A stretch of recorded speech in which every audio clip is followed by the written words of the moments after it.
Assalamualaikum warahmatullahi wabarakatuh. Waalaikumsalam warahmatullahi wabarakatuh. Saya ucapkan terima kasih kepada teman-teman yang sudah mau datang untuk melakukan kegiatan konseling kelompok pada pagi hari ini. Nah, sebelum kita mulai, alangkah baiknya kita memanjatkan puji dan syukur kehadirat Allah Subhanahu wa Ta'ala, karena pada hari ini kita telah diberikan kesehatan, nikmat, dan rahmat, sehingga kita bisa berkumpul di tempat ini dengan keadaan sehat walafiat. Dan sebelum itu, marilah kita membaca sholawat bersama. Yuk kita baca sholawat bersama. Kita baca sholawat asfil ya. Oke. Allahumma sholli ala sayyidina Muhammad wa ashiril dhalimin bil dhalimin. Allahumma sholli ala sayyidina Muhammad wa ashiril dhalimin bil dhalimin wa akhrijna min bainihim salimin wa ala alihi wa sahbihi ajma'in. Alhamdulillahirrahmanirrahim, kita sudah membaca sholawat. Nah, setelah itu agar kegiatan kita pada pagi hari ini dilancarkan oleh Allah Subhanahu wa Ta'ala, maka marilah kita berdoa bersama-sama. Dari teman-teman mungkin ada yang ingin memimpin doa? Saya. Oke, silakan. Mari kita berdoa sesuai kepercayaan masing-masing. Berdoa dimulai.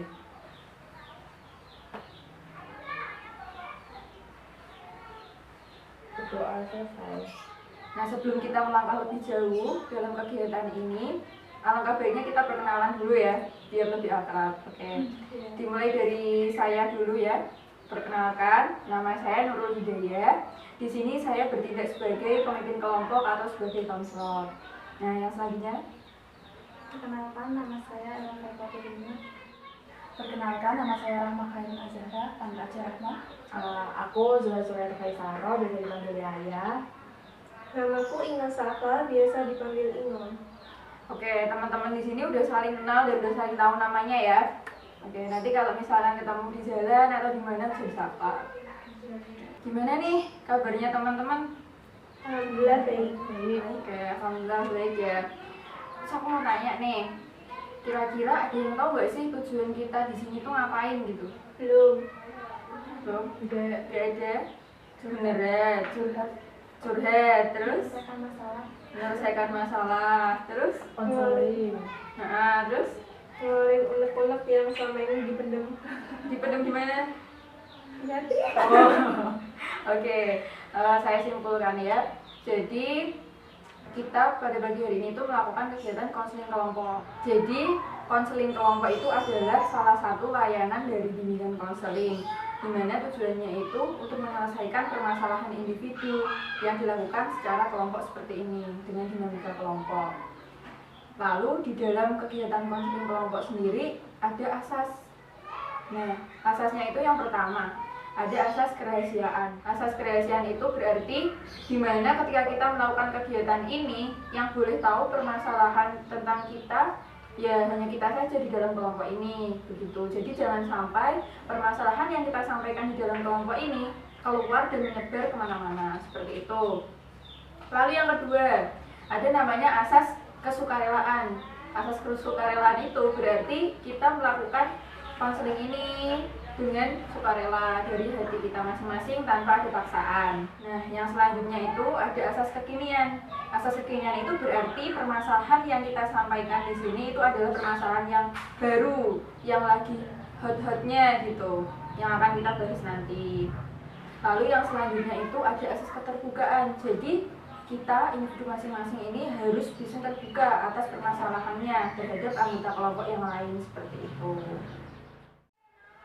Nah, tadi kita udah belajar tentang apa itu konseling kelompok, terus asas-asasnya.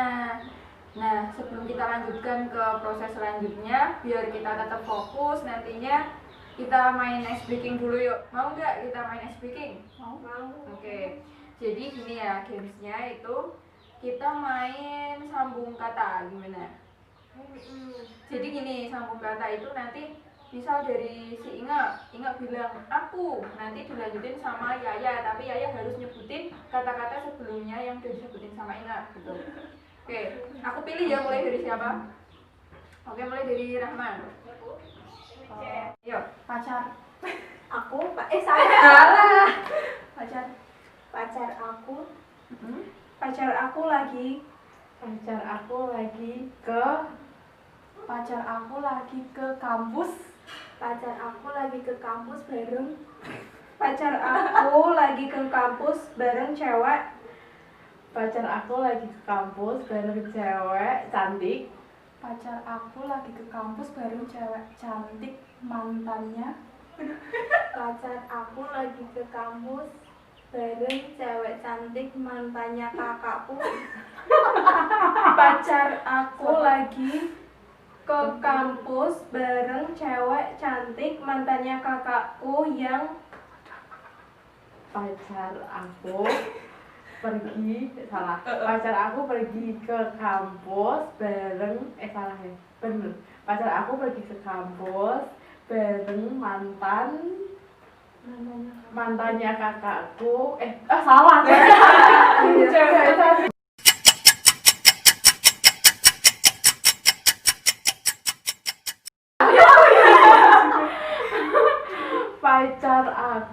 pacar aku pergi ke kampus bareng cewek cantik mantannya kakakku yang kedua.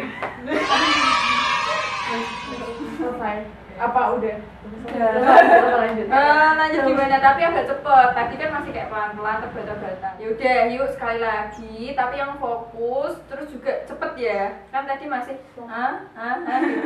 Oke. Sekali lagi dari Inga. Dia pergi dia pergi ke rumahku. Dia pergi ke rumahku membawa martabak. Dia pergi ke rumahku membawa martabak bersama. Dia pergi ke rumahku membawa martabak bersama kucingnya. Dia pergi ke rumahku membawa martabak bersama kucingnya dan Dia pergi ke rumahku membawa martabak dan kucingnya. Dia pergi ke rumahku membawa martabak bersama kucingnya dan motor. Dia pergi ke rumahku membawa martabak Sama. Ya udah lumayan fokus lah ya. Oke. Ini kira-kira udah siap belum? Lanjut ke langkah berikutnya. Sudah. Oke, siap ya. Jadi kayak tadi kita kan tujuannya di sini untuk mengentaskan masalah dari masing-masing. Dari entah siapa, nanti kemukakan apa masalah yang kalian pikirkan, yang kalian rasakan kok kira-kira mengganggu sekali gitu loh untuk diri kalian, dikemukakan aja. Siapa tahu nanti di sini dapat solusi atau bisa dapat bantuan apa dari teman-teman gitu kan. Oke, nanti individu masing-masing kasih itu ya, kasih respon juga ya ke teman-temannya gitu. Yang mau mengemukakan masalah itu siapa? Ayo, siapa yo? Siapa? Oke, dari Elok dulu deh. Aku suka menunda-nunda tugas. Suka menunda-nunda membuat tugas. Terus kalau Rahma apa? Aku akhir-akhir ini sering mut-mutan. Sering mut-mutan. Kadang seneng, tiba-tiba sedih. Tapi senang kesedihnya itu dalam satu waktu, atau misal pagi senang, nanti siangnya sedih, sorenya senang lagi. Pagi sampai sore seneng, terus tiba-tiba nanti sore sedih. Oke, berarti enggak dalam satu waktu ya. Enggak. Oke, terus kalau Yaya gimana? aku paling itu sih kalau dosen ngajar karena mungkin online juga ya, jadi aku aku sambil yang lainnya sih nggak fokus ke dosen menerangkan, soalnya kayak misal aku mendengarkan pun juga belum tentu paham, jadi mending nggak usah didengarkan. Aku mikirnya gitu. Oh, berarti kamu tuh nggak fokus ketika kuliah online gitu. Terus kalau ini? Kayaknya ini agak serius deh. Ya, nggak apa-apa. Jadi kan apa namanya, dulu kan pernah pacaran. Terus dia anaknya tuh anak akademi, terus kayak udah dikenal kalau anak akademi lahiran tuh kayak apa ya, kayak apa, terlalu, kalau pacaran tuh terlalu yang menjurus ke apa, seksualitas gitu-gitu. Nah terus ini udah lama banget aku mendem ini, tapi nggak bisa aku ceritain ke ibuku, nggak pernah aku ceritain ke teman dekatku sama sekali, nggak pernah. Terus sebelum putus tuh dia bilang gini, sebelum aku memutuskan putus dia bilang gini, Dek, kamu mau nggak kalau aku ajak gini gitu.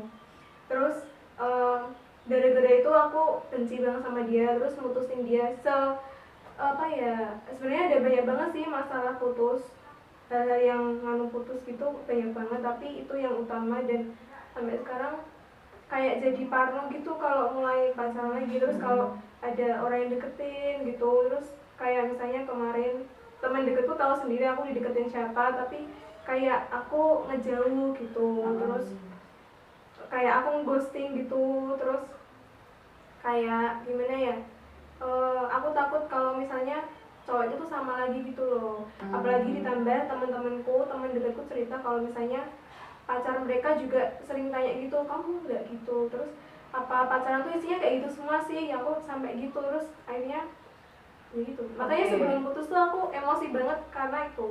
Berarti intinya tuh kamu sakit hati ke dia, ke cowok akademi gitu ya? Trauma juga. Lebih ke trauma. Oke, berarti masalahmu itu trauma sama cowok akademi. Enggak, cowok akademi trauma pacaran gitu. Ya, sama trauma pacaran ya. Oke. Nah, tadi kan semuanya masing-masing udah mengemukakan masalahnya ya. Terus nih, kalau dari teman-teman, aku mau tanya, kira-kira masalah siapa yang urgent dan harus diselesaikan terlebih dahulu? Banget. Alasannya apa nih? Karena Coba salah satu. menurut aku daripada permasalahanku, maksudnya kalau aku kan mungkin bisa ditingkatkan dengan lebih bersemangat kembali. Kalau dia kayaknya udah ke level yang agak tinggi gitu ya. dibandingkan trauma. Oke. Terus? Ya. Oke. Jadi kan kita udah milih salah satu masalah nih yang benar-benar urgent dan harus diselesaikan terlebih dahulu gitu. Dan masalahnya itu dari Ingat nih, tadi trauma kan pacaran gitu. Ya. Gara-gara diperlakukan seperti itu sama mantan pacarnya. Jadi tuh ngamar ya, apa sih? Nah, oke. Boleh diceritain nggak secara detailnya itu gimana biar teman-teman tuh tahu gitu, biar punya pengalaman atau nanti bisa dikasih saran, solusi gitu. Detailnya ya. Gue kamu tahu kan? Apa? Tapi kamu nggak apa-apa kan? Nggak apa-apa sih, wong itu kan juga Sharing nggak ya? nganu Ya kan ini kita sharing di dalam kelompok ini aja. Jadi nanti tolong dijaga kerahasiaannya karena tadi kan ada asas kerahasiaan ya. Jadi yang boleh tahu ya hanya orang-orang yang ada di kelompok ini saja gitu. Aman. Oke. Udah, terus seminggu yang berikutnya terus dia tanya lagi, tapi kayak lebih ke kode, bukan langsung to the point gitu loh. Dia tanya lagi, Dek, kalau misalnya aku ada hari senggang, kan dia kan akademi kan, jadi kan kadang di asrama gitu. Terus nanti Sabtu Minggu dia kadang ke kos, kadang ke mes, kadang ke omnya gitu. Terus kalau misalnya besok kamu ke kosku mau nggak gitu, terus ngapain gitu, aku tanya gitu. Terus ya nganu, ya gitu. Dia bilang ya gitu. Terus gitu tuh maksudnya apa ya? ya kan nggak usah dijelasin, kan mesti kita udah tahu lah gitu. Ya ke hal-hal negatif ya. Ya. Dan itu kan kosnya umum, nggak mungkin dong kalau misalnya orang pacaran cowok cewek di dalam nggak ngapa-ngapain. Dan terus aku bilang enggak gitu. Kalau orang pacaran di dalam berduaan nggak ngapa-ngapain kan nggak mungkin. pasti dimulai dari hal kecil dulu, mesti itu katanya teman-teman juga gitu. Terus aku baca-baca juga kayak gitu, terus aku lihat di bulan juga kayak gitu, terus ya udah aku takut, terus ya udah aku bilang enggak ya, terus makanya aku bilang enggak karena ya udah terus putus deh gitu. Nah itu tadi udah diceritain sama Inga kan kronologisnya gimana. Terus mungkin dari teman-teman ada yang mau tanya atau komentar? Aku mau tanya, Oke. kan waktu pacaran pertama udah pernah dia itu udah aneh-aneh gitu kan, terus kenapa diajak balikan itu mau?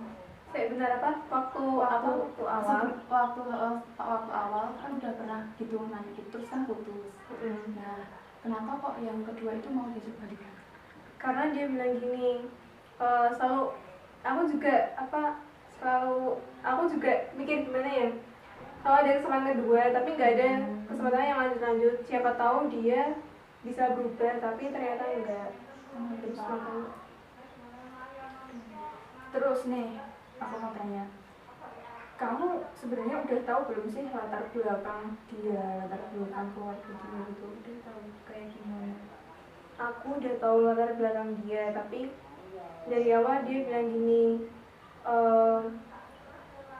kalau misalnya pacaran udah serius baru kamu aku kenalin ke orang tua. Dan aku pernah mergokin dia WA-an sama ibunya, dan dia bilang kalau misalnya aku tuh bukan pacarnya tapi aku temennya. Dan dia kayak seolah-olah bilang aku yang cinta mati sama dia, padahal aku aja pacaran karena ibuku bilang gak apa-apa, dia kan kayaknya orang yang baik. Terus sama temanku Liana itu juga bilang gak apa-apa, dia coba aja gitu, kenal dulu kan, sambil pacaran sambil kenal tahu. Untungnya juga pacarnya cuma 8 bulan, nggak sampai bertahun-tahun gitu, jadi ya dibuat pelajaran. Oke, berarti ini kayak hubungan yang toksik banget buat kamu ya gitu. Oke. Terus dampak apa aja yang kamu alami pas pacaran sama dia? Satu, dia orangnya bukan take and give, bukan give and give kan. Kalau pacaran harusnya kan memberi, saling memberi. Kalau dia enggak, secara materi, secara kayak ilmu juga aku yang selalu memberi. Kayak misalnya kalau kita lagi ngedate, mungkin dia juga tahu aku udah berpenghasilan, mungkin dia tahu, jadi dia kayak ya orangnya isi banget, mudah banget buat kamu yang bayarin enggak atau aku gitu. Terus karena dia udah bilang gitu, yaudah aku hari ini yang bayarin, tapi seterusnya kayak aku. Terus kayak makan tuh juga aku yang beliin makan. Terus kayak kayak keluar gitu juga aku selalu yang ngeluarin biaya yang lebih besar gitu daripada dia paling beli bensin, terus kayak beli minuman gitu, minuman di Simpang 5 dia yang beli, terus kayak gitu doang. Terus yang kedua, dia tuh nggak tahu dia punya ilmu atau enggak, tapi dia nggak pernah ngebagi ilmunya ke aku. Kayak misalnya aku selalu bantuin dia ngerjain bahasa Inggris, terus dia kalau misalnya aku punya sesuatu dia terus tanya, terus aku juga jawabnya ngejelasin. Terus kayak dia tuh nge-share ilmunya kayak ilmu yang gitulah gitu.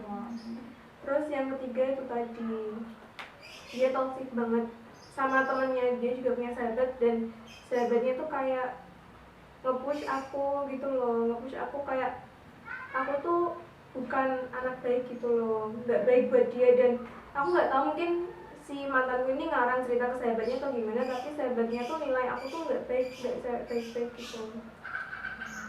Oke, sabar ya, aku tahu banget perasaan kamu Udah gimana. udah Iya. putus ya. Oke. Dari Yaya atau Ella mungkin mau ngasih solusi atau saran? Apa ya, kalau aku, karena aku circleku masih kecil sih, jadi agak kaget mendengar cerita-cerita seperti ini. Jadi kalau solusi mungkin belum sih, mungkin ya udah jomblo aja nggak apa-apa. Lebih baik jomblo daripada berpacaran toksik gitu guys. Oke. Kalau dari Ella gimana?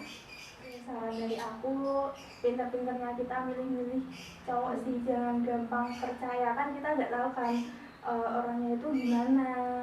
Nah, jadinya ya pilih, bisa lah kita pilih-pilih. Kadang cover bagus, dalamnya busuk. Kayak gitu. Ada yang mau nambahin lagi? Oke. Mungkin menurut saranku, berteman boleh dengan siapapun selagi nggak terlalu ke dalam gitu loh. Cuman kalau untuk yang urusan kayak pacaran atau kenal lebih dekat sama orang itu harus milih-milih juga. Terus nggak mungkin gini, nggak semuanya harus biar lupa dengan yang lalu harus dengan pacaran. Mungkin kita bisa dengan sahabat atau kita yang penting kita mikirnya kalau kita itu happy tanpa ada pacaran tapi gitu. Terus kita bisa berpikiran intinya itu kita itu bisa happy kalau pikiran kita happy, jadi kita harus berpikir happy terus. Ya udah dari teman-teman buat Yaya, buat Ina ya. Ini mungkin ada pengen nanya menurut kalian gini atau gini. Nah, enggak sih, kalau kami itu makanya itu dampaknya itu tuh membuat aku malah dia itu terlalu seleksi, terlalu milih banget. Kalau ibu bilang, ibu kan sukanya kayak itu loh, kayak jodoh-jodohin gitu loh, ibu tuh suka banget jodoh-jodohin sama tetangga. Tapi mending manut orang tua sih menurutku. Tapi kan belum tentu. Tapi aku manut orang tua yang apa, aku pacaran sama Avel itu malah jadi jadi malah sekarang aku kayak terlalu picky. Malah teman-temanku ngejudge aku kalau misalnya kamu tuh emangnya ada kelebihan apa kok sampai terlalu memilih banget gitu. Terus aku ya bodo amat lah, ini urusanku, aku udah pernah ngalamin hal kayak gini.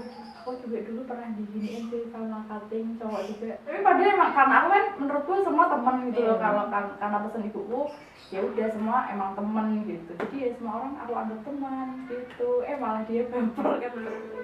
Oke, berarti itu tadi saran dari teman-teman buat Ina. Nah, kalau dari aku sih ya emang kita anggap semua cowok itu temen gitu loh. Kan kita juga di dunia itu ada cowok, ada cewek. Nantinya bakal berpasang-pasangan. Nah, kalau menjalin hubungan atau untuk urusan pasangan yang serius itu harus dipertimbangkan matang-matang, dan saran aku jangan mudah mengiyakan ajakan laki-laki untuk berpacaran, karena kita kan emang sebenarnya nggak boleh berpacaran gitu loh, karena kan pacaran bisa mendekatkan kita ke zina.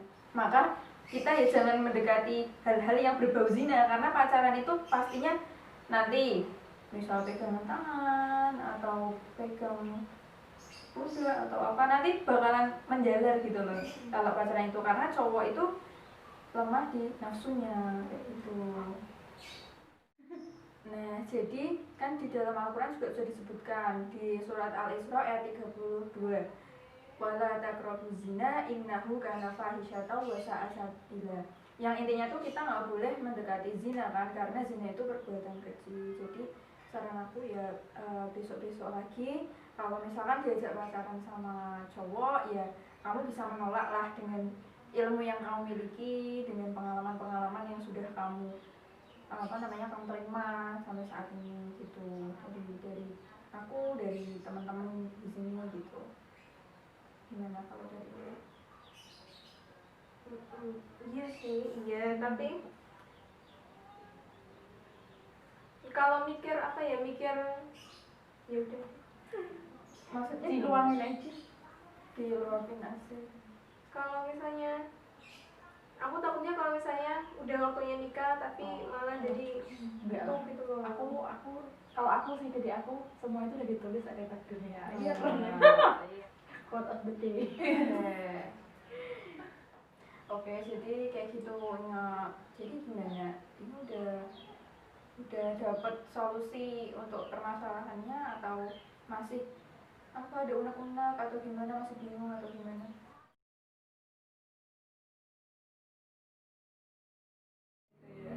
Oke, jadi teman-teman, untuk sesi konseling kelompok kali ini kita sudah memberikan saran-saran, solusi-solusi untuk permasalahan yang dialami oleh teman kita Inge gitu, dan Inge sudah mendapatkan solusi yang tepat untuk dirinya. Juga nanti mungkin Inge juga bisa menerapkan saran-saran dari teman-teman gitu ya Inge ya. Iya. Oke. Jadi kita bisa cukupkan sesi konseling untuk hari ini ya. Oke. Dan kita bisa lanjutkan lagi untuk membahas permasalahan-permasalahan dari teman-teman yang lainnya gitu nantinya. Kan karena tadi dimulai dengan doa, kita akhiri dengan doa ya. Siapa yang mau pimpin? Nanti Gantian dong. aduh Ayo siapa? Elok ya? amin. Ayo siapa? Aku aja wis. Oke, yuk. Sebelum kita mengakhiri sesi hari ini, berdoa menurut keyakinan agama masing-masing. Berdoa mulai.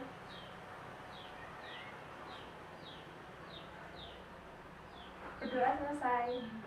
Alhamdulillahirrahmanirrahim. Sesi konseling kelompok pada hari ini sudah selesai. Terima kasih untuk teman-teman yang sudah dengan sukarela datang kemari dan juga melakukan sesi konseling bersama.